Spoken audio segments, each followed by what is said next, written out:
I had an NDE when I was 12, just about to turn 13. So I'd been quite unwell, and I was admitted into hospital, and no one was quite sure what was going on with me. And I'd been in there for, I think, about 48 hours, and I was in a lot of pain, and there was lots of different doctors coming in offering opinions, and really no resolution. And it got to the point where my mum just kind of lost her mind at the doctors and just said, you have to do something to help my daughter. She's in too much pain. And so they reluctantly agreed to take me into surgery. And I remember it was the first time I'd had surgery, so I was afraid. And there was a beautiful nurse on duty who, as I was going under, she was saying, you know, you'll love the anesthetic. It feels really lovely. And so I remember being quite at peace. And then at some point during the surgery, I remember just, I guess, gaining a consciousness, but it wasn't like a consciousness in my body. It was a consciousness of what was going on in the room. And I remember sort of floating up above my body and looking down on the scene that was happening below.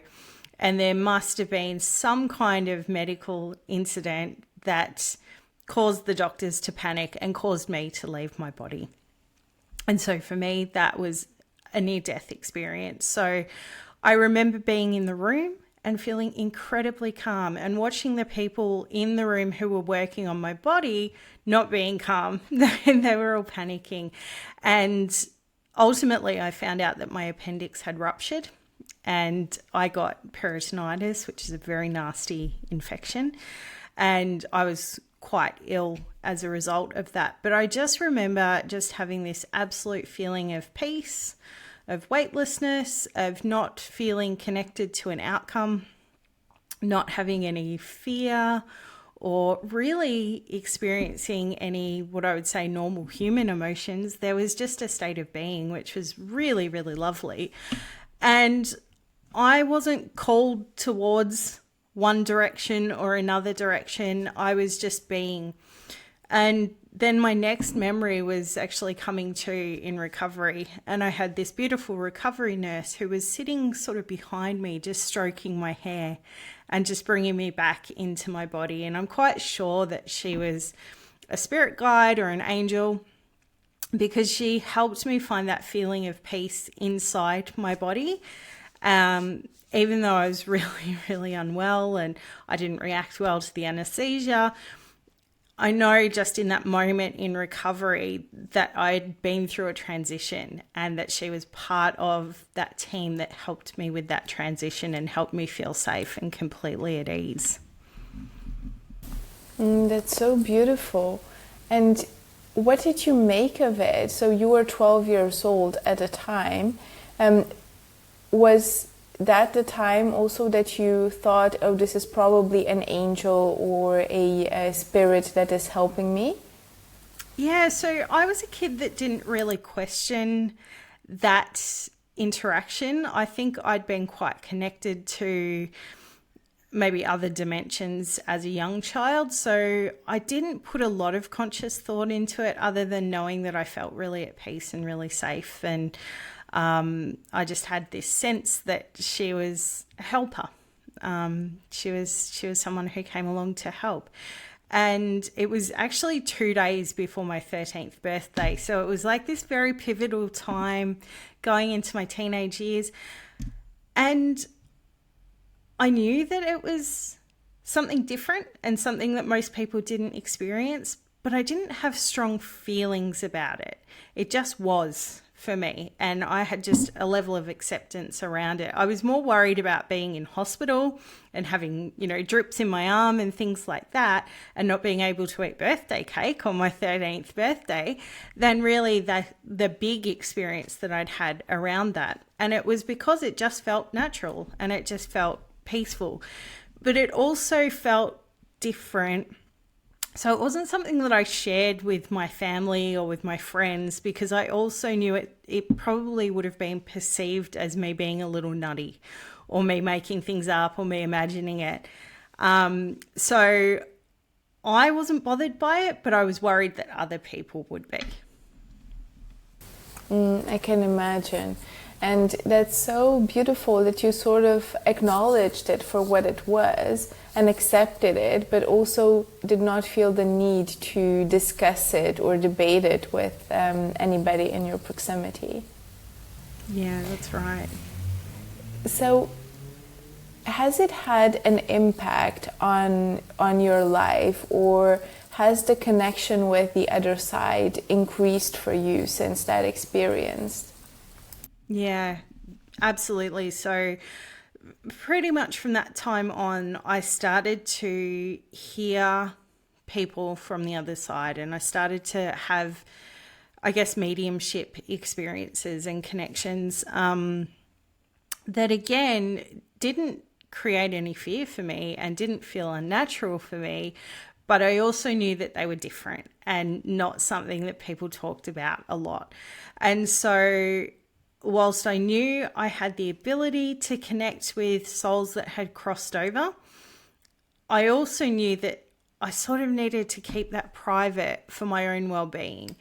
So I started journaling, and certainly would record messages as I got them, but wouldn't necessarily then pass them along to people if they were meant for other people, or wouldn't share the information that I'd received with anyone, just because I felt like there was this element of me that didn't want to be perceived as being too woo-woo or being a little bit crazy.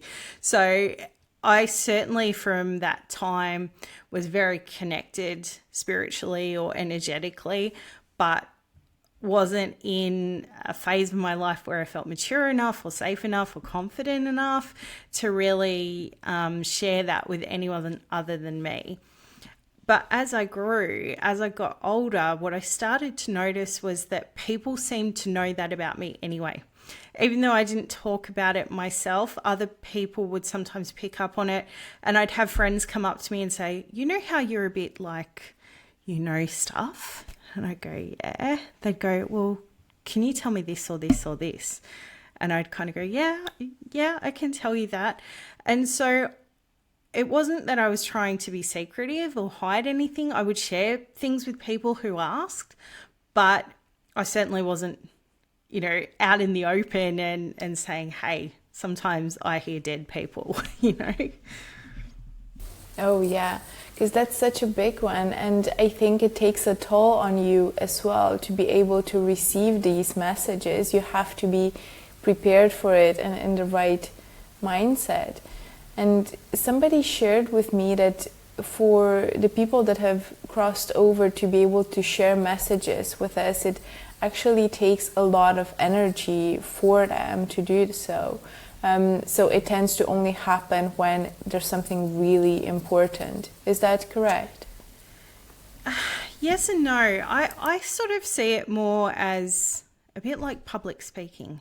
Some people are naturally gifted public speakers and they just can do it without thinking about it too much. Others, it takes a lot to get them prepared to speak publicly, and they might fumble or they might lose their message. And I think it's a little bit like that for people who've crossed over. So some souls, they cross over and they're immediately very good at communicating back. Others, it might take them years and years and years of practice. And one of the things that I've noticed is we all have different learning styles. So some people are visual, some people are auditory, some people are kinesthetic, so they like touch. And I think that messages can sometimes come through in that way as well. So for some souls who cross over, they're really good at creating energetic information that comes through in an auditory sense. So you can really hear what they're saying to you. Others might just give you a feeling, and others, again, might come through in a totally different way. Like I've had people come through who speak through song.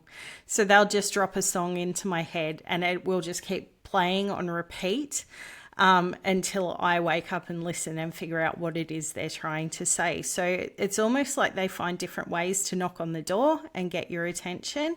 And for some, it's easy. For others, it's hard. And for some, I think they're more inclined to want to, and some will only come through when they feel they have to. That makes sense. Is I think it's almost right, like the people we do have in our lives that are still here, that some will give you more advice, others will do less. So I wanted to understand this a bit more. Do they have more access to how our lives would unfold, or the different paths that are available to us? Or at least, how do you look at what the future holds for us? Is that a preset or not? And should we be at the crossroads of making a choice that will impact that future positively or negatively? Is that when they would mostly feel the need to come through and give their 2 cents about it? Yeah, look, that's a really interesting question, because as you said, some people in our lives really want to give you lots of good advice, and sometimes it's even unsolicited advice that you don't necessarily want, and others just pull back and just let you do your thing. And I don't think that changes when we cross over. So I think, yes, there's certainly some souls who really want to stay connected and really want to play an active part in advising, and others just want you to know that they're around, or they just want to have a conversation. So they just want to, remind you of things that are special, to give you those feel-good feelings. They're not necessarily there to give you predictions or advice or anything like that. One of my rules with connecting with people who have crossed over is I will only do it if I feel that it's really necessary for the person I'm working with energetically, because I don't really see myself as a medium. And one of the challenges with doing mediumship is it can be really emotionally fraught for people, especially if that person who's crossed over, they're still in deep grief for, because grief is such a powerful, powerful thing to experience. And so for me, I don't like to sit in that grief space a lot. So I will tend to, when I'm working energetically with someone, I will tend to only share messages that I feel are really important. And because of that, I don't find when I'm working with clients that loved ones come in very often, because I've got that very strong energetic boundary there. Now, with my husband, his whole family will drop in from time to time, and they don't really respect my energetic boundaries. They just barge their way in. And, like his beautiful auntie, who we lost a few years ago, she will just pop a song in my head and just play it on repeat until I pay attention to her. So it certainly depends on the circumstances. But the other part of your question was really about, predictions and making choices. And my belief system is that the power is in now. The only place that we have power is in now. And so understanding what positive choice looks like for us now is the best way to make a positive future for ourselves. Absolutely. I couldn't agree more. And one thing that you've just said, and it's left a mark on me just now, was that indeed people that are grieving, people that are struggling, they would tend to, when we have options of connecting with people that have passed away, we would tend to just grab everything at our disposal to feel a bit better or to diminish that grief every way we can, which I think is understandable. But as you said, it's not always good to do so and to just do it, as we were talking earlier, for entertainment purposes, or because we're not able to let go of our grief. So could you speak more about who shouldn't go to a medium and ask to connect to a loved one? So perhaps when would it be a good time to try to connect with a lost loved one? And what would be questions or feelings that we would have where you would say, well, you would have to process them anyway, so just having such a session would not necessarily help you? Yeah, look, it's really so personal, isn't it? Because everyone experiences grief differently and everyone processes grief at different speeds.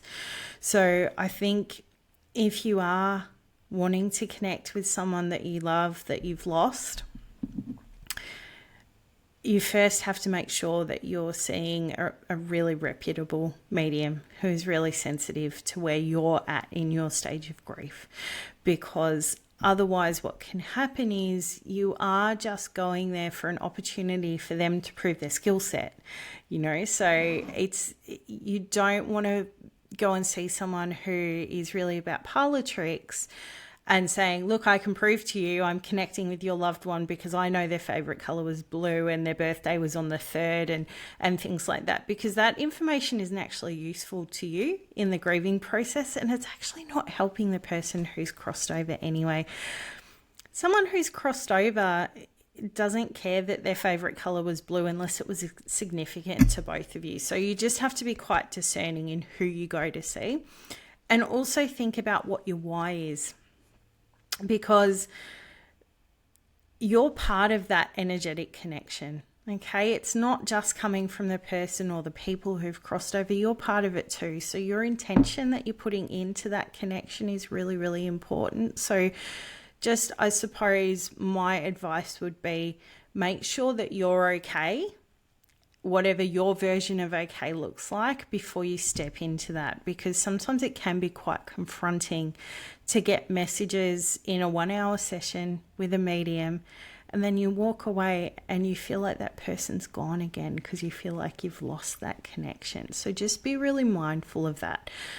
I think the other thing to realize as well is that whilst grief is natural and grief is important, it's also important to put a reasonable time frame on the really acute grief that you experience, because in different cultures and different religious philosophies, there's different rules around how grief is processed and how long it should take. But really, if you have lost someone years and years ago and you are still feeling just deep pain and deep grief that you're not prepared to move through, you've got to ask yourself, are you doing them a disservice at that point? Because you're no longer honoring their memory.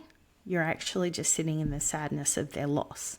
So that's not to say that you shouldn't have that sadness. That sadness will always be there, but it has to be balanced with also the acknowledgement that that soul existed and it was important and it brought joy to your life and you brought joy to that soul's life. So you've kind of got to find where the balance is for you and make sure that you're okay before you go and see a medium. And for some people, that can be a week. For some people, that can be 10 years. There's no easy answer for that. But yeah, just be really mindful of what your intentions are and what you're bringing to the session. Absolutely. I do agree with it. And I think I've said this before as well. I think we're almost taught that we need to be sad, we need to grieve, and a lack of grieving or of sadness would mean that we didn't care for that person and we didn't love them. So it almost feels like a way of showing our love that we're not able to move forward with our lives, which we often know nobody that loves us would want us to be stuck or to not move on. But it's very difficult to reconcile the two. And they don't want to be stuck either. That's, I guess, the other important thing to consider is if you are just holding on to the sadness of someone's existence and their loss, are you letting their soul go on the next part of its journey? Because when we love someone, we want to protect them. And so when we've crossed over, if we see our loved one in deep, deep grief, we will stick really close to them and we'll try and help. But we're all responsible for moving through our own emotions. So we don't want to put that load on the person that's crossed over. We want to let their soul go on the next part of its journey. It doesn't mean that it disappears. It doesn't mean that the connection is lost. It means that it changes, and you have to allow that change to happen. There's a certain level of acceptance that you have to get to. Now, you don't have to get to it straight away. You can take your time with it. But just be mindful of what your intention is. If your intention is that I have to hold on to sadness for the rest of my life to prove that I loved that person, you've just got to check whether you're actually doing some harm to that soul as well by not allowing a celebration of who they were to come through as well. Oh, absolutely. And I know in some cultures they actually do that, that they just, when somebody passes on, they celebrate what that person's life was. And I do think that focusing on, what they represented for you, the good memories, is just a way of honoring them. And I still, to be fair, with my family, we tend to be a bit closeted about this topic. But I love to, share the good memories and the times where my grandparents, for instance, were around when we would have holidays together. Because I think those are the fun memories. And I don't think it needs to lead to a discussion of how sad it is that they're gone. Because for most people that were the age that my grandmothers were at when they passed away, they were not, it wasn't much of life anyway. It was not happy. It was a lot of pain. So to me, it felt reasonable to be happy for them, knowing that the situation they were in before they passed away. So I was just so happy that I thought the pain had gone away. And that's also what I wanted to discuss with you. So when somebody passes on, we are stuck here and we're imagining it's so bad and it's awful and we're dealing with a loss. But how does, from your knowledge, how does death feel for the people that have actually died and not come back? Look, I've had friends who have crossed over, who have come through almost immediately. And shown me a version of themselves that they like better. So I remember I had a friend who crossed over and he was middle-aged, and within a couple of days of his passing, he came through so strongly to me. And all he wanted to show me was how he looked. And he wanted to show me that he was back in his heyday. He was 18 and he had a beautiful long mullet and he had his, athletic body, and he was feeling his best self. He was feeling his highest self. And his passing was traumatic. It was a long illness and it was very sad. He had young children, so there was a lot of sadness around his passing. But he was okay. And he then got to work supporting his children and supporting the people he left behind. So often when people cross over, the hard part for them is learning how to support from a distance and learning how to communicate from a distance. So it's not that they're grieving their own loss. They're not most of the time. Sometimes they are, but most of the time they're not. They've made their own peace with it. What can really distress them is if our sadness goes on for too long, because they start feeling quite panicked, trying to get messages through to let their loved ones know that they're okay. So you don't have to be sad for me because I'm okay. I've crossed over. I'm good. You let your sadness wash over you, and when it's time, you let it go. But that person doesn't need you to be sad for them. It's okay to be sad for you and your loss, but they don't need you to be sad for them. Yeah, that's such an important distinction, because often we would tend to think, oh, they didn't get to do this, or they're missing out on that, they would have loved this. And indeed, I think, I do think that the thoughts that we think have an energetic feel to them. So, when we think positive vibes about anybody, it's good. But when we do think, anger, resentment, and again, sadness that they're missing out on, I can imagine it's not beneficial for them either. Yeah, that's right. And look, the highest frequency that I see when people are talking about loved ones is laughter. When you can share stories of laughter and joy, that person comes in closer because it feels nice for them. It's like a warm hug. And so they will try and do things to get messages through to you to help you remember the laughter. So often when people have crossed over, if they're coming through via a medium or if they're coming direct to you, they're going to do something that will make you giggle. So it might be, I don't know, if your husband always leaves his socks on the floor beside the bed, he might try hard to get you to notice socks beside the floor, because it'll make you laugh. It'll jog that memory of, oh gosh, he always used to leave his socks beside the bed. That's how they like to connect. That's their ideal connection. They don't want to go through the grief of their passing. They've done that. That's been part of their journey and they've moved through it. They really do want to just remind you of those joyous moments, because they're the important ones. They're the ones that touch our heart. And that's the frequency that they like to come through with. Oh, absolutely.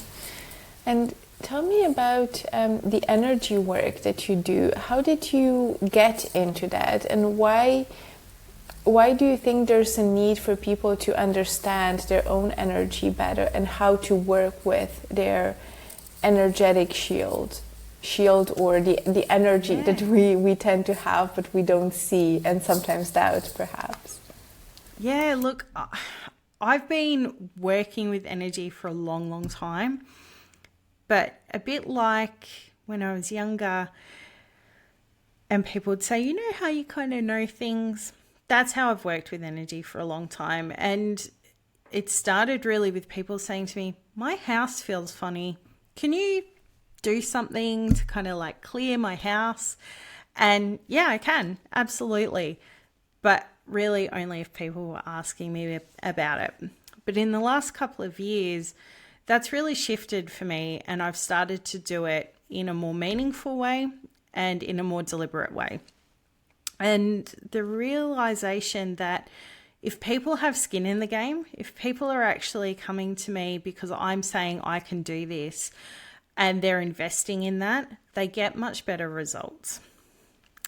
If you try and do energetic work at arm's length where you're just outsourcing it to someone else and leaving it with them, and you're not actually setting the intention of making the shifts yourself, it doesn't really work. It might have a little short-term gain, but you'll go straight back into that old energetic pattern. So that's what's really made me change my perspective on the work that I do, is that I wasn't inviting other people in. I was keeping them at arm's length and doing it from a distance. Whereas now it's really important that if I work with you, you need to be part of it. So even if I'm tapping into your higher self and doing the energetic balances at that level for you, you then need conscious awareness over what I've done and what you can do to move forward in a more positive way. So that's how I work with energy alchemy. It's very much about current state energy. Where are you at right now? Do you have some blocks or restrictions or lower energies that are attached to you that are impacting how you feel right now and how you function right now? And it's very much the same with, I call it energetic spring cleaning for your house. If you've got some stuck energy in your house, we can clear it out, but you also need to set the intention that you want to keep it clear. And that can look so different for different people. It really depends on the messages that I get through for your higher self, what homework I give you. But there's usually always tasks for you to do after I've done some energetic work for you. So for some clients, it could be as simple as they're not great with the self-care. They don't prioritize themselves. And whilst it would be lovely to say, particularly to women, you know, just go and get a massage once a week, or, you know, make sure that you go and, you know, get your hair done or something like that, or just spend an hour meditating every day. It's not super practical for everyone, and not everyone works in that way. So for some people, the homework that I give them is that when you make your cup of tea in the morning or your coffee in the morning, don't just do it on autopilot. Actually put some intention behind it. When you pick up the mug, give it a little cuddle, smell it first. Make sure that you're setting the intention that this is my 5-minute act of self-care today. And it's amazing how those small, simple, deliberate changes can have such incredible positive impact. I absolutely love that. Like looking at these small ways that, you know, we can be kind to ourselves. And I, to be honest, it made me think of whenever I make my cup of coffee, it's the one thing that I enjoy more than anything else, and I drink a lot of it. But every time it feels like such a joy and such a blessing, and I see it as something like a small luxury that I'm affording myself. Yeah, and for some clients, the homework that their higher self sends me could be something as specific as you need to be bringing in yellow flowers into your house, because you actually have to think about it, action it, and then enjoy it. And it'll take 5 minutes to do, but it's a really powerful shift because it's something that you're doing with that positive intention. And that's what helps uphold those energetic shifts that I've created when I'm working with your higher self, so that you can then start to rebalance yourself. Sometimes you just need a Kickstarter session with someone like me. And then once you understand the small, simple shifts that you can make for yourself, you start doing it and you start to feel those big impacts. So tell me, when should we suspect that maybe there's blocks in our energy? What are the general feelings, or what would I need to feel or experience to think, maybe I should see an energy practitioner? Yeah, look, it can look quite different for everyone. For me, I get quite sore behind my eyes. It's almost like I'm too tired to even be awake. And that can be a sign that I'm energetically imbalanced. For other people, if you're quite cold and you can't seem to get yourself warm, that can be a sign that you might have a lower energy attached that's kind of draining a little bit of the warmth for you. For other people, they might be experiencing emotions that don't actually feel connected for them. So you might be in traffic and just feeling really grumpy at all the other drivers and ready to yell and get a bit road ragey. And if that's not your normal way to be, that might not be your emotion. It might be that you've got something attached that's just impacting you a little bit. So it can look all sorts of different ways. I've had lots of different kind of indicators, but for most people, it's the same thing in a pattern. So I know for me, if I'm sore behind my eyes, first thing I need to check out is my energetics. For other people, if they're starting to feel cold, even on a warm day, it might be a little tip. Hey, I need an energetic balance. And it could look very different for everyone, but the common ones are certainly being cold. Definitely, if you're getting a lot of headaches right around that third eye region, that can be a sign that you're a little bit blocked. Feeling emotions that don't really make a lot of sense to you. So you might be having a great day. You might have just, caught every green light on your way home, but you're still feeling frustrated by drivers around you. That can be a bit of an indicator that something's off balance. And the more that you work with energetics, the more you start to understand what that looks like for you. And you'll pick it up more quickly, which means you'll shift through it more quickly. But often, if you haven't had energetic balances before, there's usually something there that needs to be rebalanced. So, am I understanding it right that, for instance, people that tend to get worked up about things quite a lot, or say get angry, constantly find reasons to be frustrated at anything that's happening, there's always, looking at the bad side, people like, this is happening, but this is the risk attached to it. Would I then be right in assuming that those people tend to have some lower energies or have some blocks? Yeah, quite often. They all manifest quite differently. So sometimes you might pick up a lower energy and you'll push it off quite quickly. You've learnt a little lesson from it and it moves away. It's when it feels really quite stuck that you know that you may need to bring in the big guns a little bit for some help to shift it. And that could look like being angry, but it also could look like being sad and having a lump in your throat a lot of the time, but not really knowing why. Or it could be that your sleep patterns suddenly change quite a lot, or your body temperature changes quite a lot. It really does look really different for everyone. I wish there was one just, like bright light that says, okay, you've got something going on for you energetically, but it really is quite different for everyone. But what I would say is if you feel weird in one area of your life, if there's something that's like, this isn't how I normally feel, it's usually an indicator that there's something going on for you. So just a couple of weeks back, I these past few months for me have been just incredible. However, these past few weeks, nothing has changed in my circumstances. But only when I was talking to a friend, I realized, I used to be so happy and in awe for all these months that things were going so good, and I was so grateful. And all of a sudden, I just felt a bit empty, and I felt, am I really happy? It just felt weird. I wasn't looking to feel that. Nothing had changed in my circumstances, so there was no trigger. So where I want to get to with this story is, are there ways, easy ways, practical ways that we can begin to shift a bit of our energy when we feel like we're in a bit of a funk? Yeah, absolutely. So I think first things first, how awesome that you've been feeling so great for so long. That's beautiful. And that shows you where you can be. But it's also not natural to be there all the time.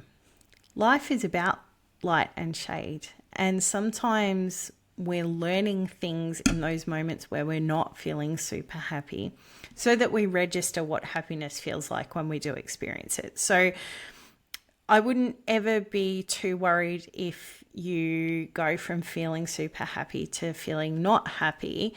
It's if that stays for too long, or if it's like a sudden thing, just like it drops on your head out of nowhere. Sometimes that can be a sign that it's not your energy. It's actually something else that's become attached to you. So I think just check in with yourself and just see what your experience of the changing emotion has been and how long it stayed for. And I think you're absolutely right. You don't want to create that artificial positivity.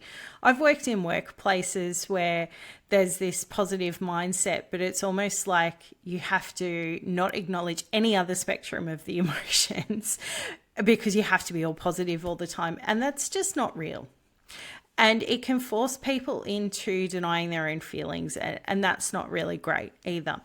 But in terms of how you can check in with yourself energetically, it's a little bit like how you can connect with lost loved ones. It's going to be a bit different for everybody. So you've got to find what your brand of it is. So if you're a very auditory person and you really like connecting through sound, then it might be that guided meditation is a really nice way for you to tap into your higher self. Or it might be that listening to specific music might be a really nice way to tap in and do that. If you're someone that's a bit more kinesthetic, it might be that you need to go for a walk and you need to touch some things. You might need to touch the trees or the park bench or the grass or whatever that might be. If you're very visual, it could be that you watch a YouTube video that makes you smile. Like you might Google some Sesame Street cartoons from the 70s that are just really visual and really vibrant and aimed at kids. But they're such beautiful stimulus for us as adults as well. So it's really about understanding yourself and then really working within what works for you. And that's exactly how your higher self works. So when I'm tapping in and I'm connecting with your higher self, if you're someone that is really quite tactile and quite kinesthetic, then it might be that the messages that your higher self gives you are really quite tactile. And so it might be that you need to buy yourself a new bathrobe that feels fluffy and beautiful because that's what uplifts you. Or it might be that you need to play a specific song from a specific time period in your life. So it might be that you need to connect with, your teenage years and just spend an hour playing music in the car that is from that era. And it will really transport you back and it'll really engage you with those feelings again. So it does depend, but they're such simple things that you can do to reconnect with your higher self. And that rebalances your energy naturally because you're setting the intention of doing it. It doesn't have to be complicated. You don't have to sell all your worldly possessions and go and live in a yurt and burn sage all day. Nice to do if you want to do it, not super practical.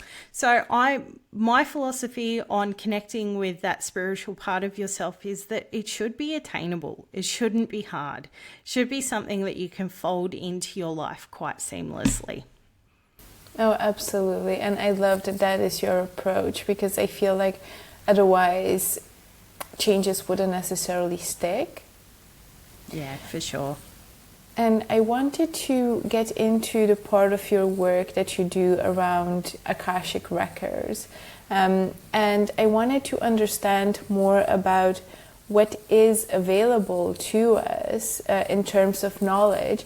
And because we've talked about things that we can access, but we need to also make changes and we need to have a strong intention, when would the right time be, or what's the right circumstance to want to access this library of wisdom, as I like to think of it, for ourselves? Yeah, oh gosh, I love the Akashic records. I think they're absolutely amazing. I think of the Akashic records as kind of the filing cabinet for your soul, or the internet of you. It's where you can find all this incredible information about yourself that you just might not have conscious awareness of. The thing to be mindful of with the Akashic records is that it really magnifies your intention. So if you go into the Akashic records with the intention of curiosity, for example, you might get some really confusing information back, because it's actually just giving you what you want. If you've got curiosity, then you're probably going to get really confusing information, because that will make you more curious. So it's really important with Akashic Records work that you are working with someone who really understands how to ethically access the Akashic Records, and that you're doing it because you want to know yourself on a deeper level, not because you're interested in whether or not you were a princess in the Middle Ages. Because often when we look at the Akashic records, we're looking for karmic patterns. So we're looking for patterns of belief or behavior that we've upheld through choice. So remembering that choice really sits within the level of action. So you can make a decision. I could decide to have purple hair, and then I can change my mind. If I take action and have purple hair, I have purple hair. So it's really distinguishing the difference between action and decision. But if we want to take positive action, having information about ourselves and what positive action looks like for us is really, really valuable. And that's what we can find in the Akashic records. So when I'm going in and I'm looking at the Akashic records, I'm asking a very specific set of questions for each client that I work with. I'm not just going in there and snooping around. I'm not going in there with the intention of curiosity. I'm really going in to have the questions answered, and I have no attachment to what the answers are.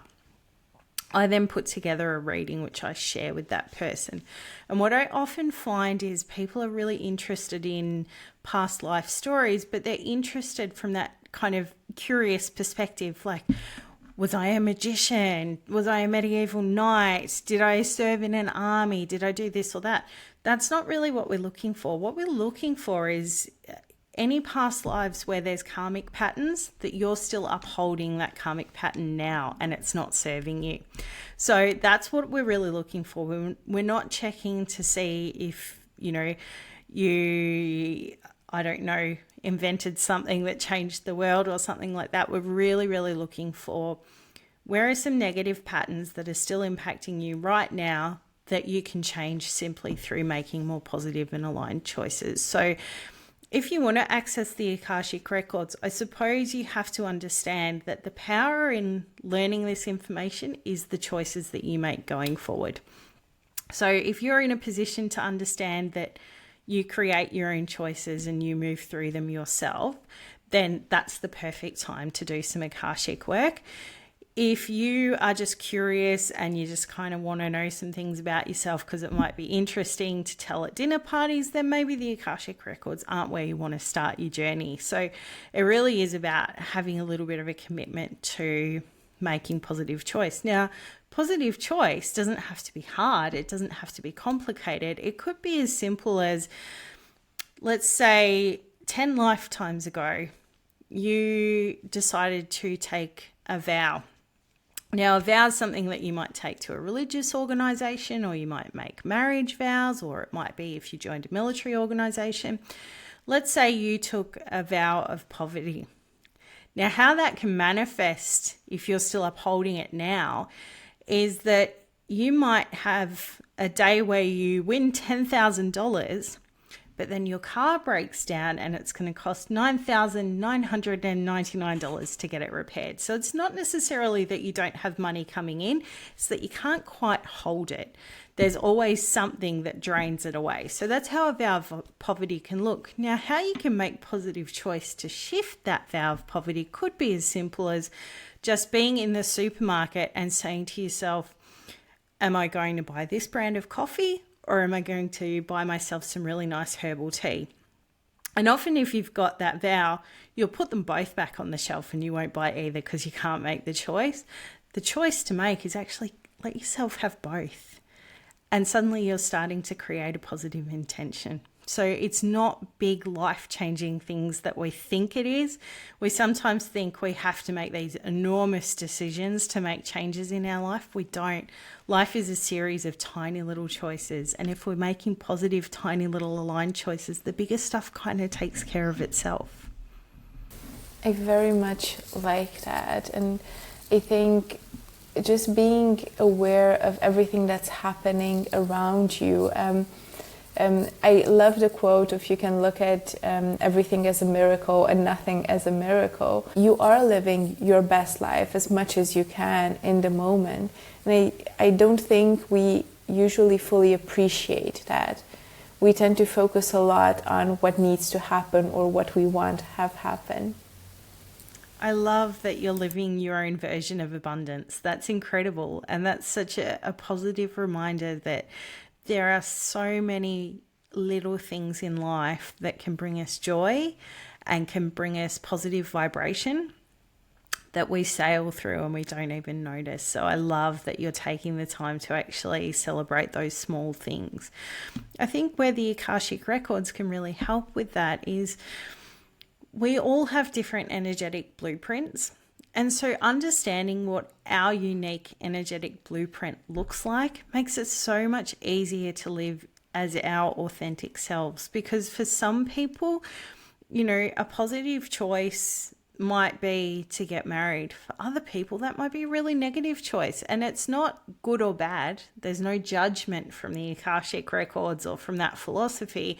It's just what is positive for one person isn't necessarily positive for another. So that's where a reading can be really beneficial. It can help you determine what positive choices look like for you and where karmic patterns might be blocking some of that beautiful connection to your own source energy. So that's why I love this work. I could talk about it all day. I just think it's incredibly powerful stuff. But I think you're right. There's so much power in just gratitude and in being in the moment that you can create your own positive shifts just by living with that intention. It's really, really cool stuff. It's so beautiful. So for anybody that has enjoyed our conversation and wants to learn more about you or about the work that you do, how can they find you? Yeah, absolutely. So I'm on social media. So I'm on Instagram at Soph the Alchemist, or Facebook at Soph Stafford Energy Alchemist, or you can find me on my website, which links to my social media as well, which is sophthealchemist.com. But certainly if you've got questions, I would encourage you to pop in a discovery call. I'm always happy to spend 15 minutes with someone and just answer any questions that they have, or you can reach out and message me via Instagram and Facebook. I'm always happy to answer questions. You certainly don't need to book a reading with me. You can just ask me your questions. That's absolutely fine.